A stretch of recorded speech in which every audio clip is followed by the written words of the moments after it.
Hi everyone और train line talks के एक नए वीडियो में आपका स्वागत है।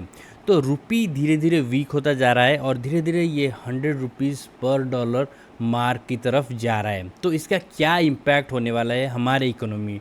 चलिए आज इस वीडियो में 3 मेन पॉइंट से इस चीज़ को समझते हैं।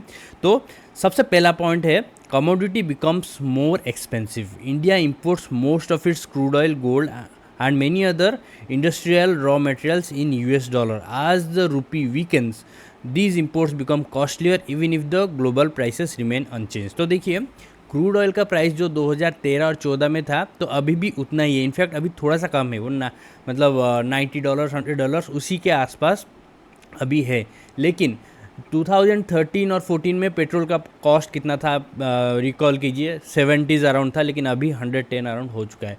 उसका मेन रीज़न ये है कि रुपी वीक हो चुका है in comparison to the time when it was 2013 2014। तो इसीलिए ये हमें नेगेटिव इम्पैक्ट दे रहा है द डिप्रिशिएशन ऑफ रुपीज़। ठीक है, फिर higher oil cost can increase transportation, manufacturing and daily living becomes expensive. Obvious सी बात है, creating inflationary pressure across the economy. तो देखिए क्रूड ऑयल, पेट्रोल, डीजल, इन सब पे ट्रांसपोर्ट और ये सब गुड्स इधर से उधर, उधर से इधर, ये सब डिपेंडेंट है। तो अगर फ्यूल का कॉस्ट बढ़ता है तो definitely everything is going to be affected, everything. ठीक है, तो ये एक मेजर नेगेटिव पॉइंट है।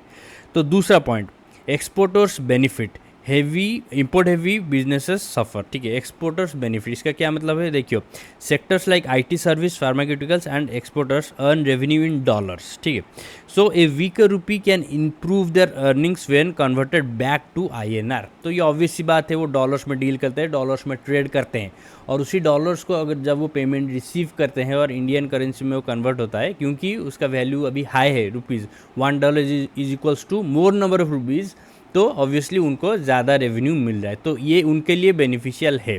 लेकिन companies dependent on imported components, airlines, electronics manufacturing and firm with foreign currency debt face high rising cost and margin pressure. Obviously जो operating profit margin होता है वो मतलब गिर जाता है नीचे due to increase in this cost, I mean rupee depreciation. ठीक है, तीसरा point, RBI's challenge and India's economic outlook.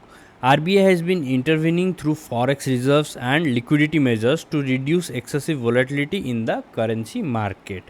Despite pressure from global factors, analysts believe India's macro fundamentals remain relatively strong, though prolonged depreciation could impact inflation, capital flows and investor sentiments. तो ये अगर ऐसा ही चलता रहा, rupees गिरता ही गया, तो definitely बहुत सारे नेगेटिव इम्पैक्ट्स आएंगे।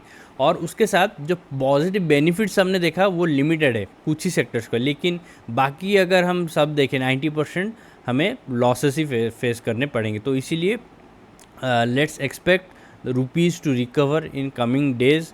तो आने वाले दिनों में देखना पड़ेगा कैसा सिनेरियो रहता है मार्केट का, उसी के ऊपर सब कुछ डिपेंडेंट है। ठीक है, तो आज के वीडियो में बस इतना ही। अगर ये वीडियो पसंद आया हो तो लाइक कीजिए, शेयर कीजिए, चैनल पर नहीं हो तो सब्सक्राइब जरूर कीजिए। Thank you for watching, bye, take care.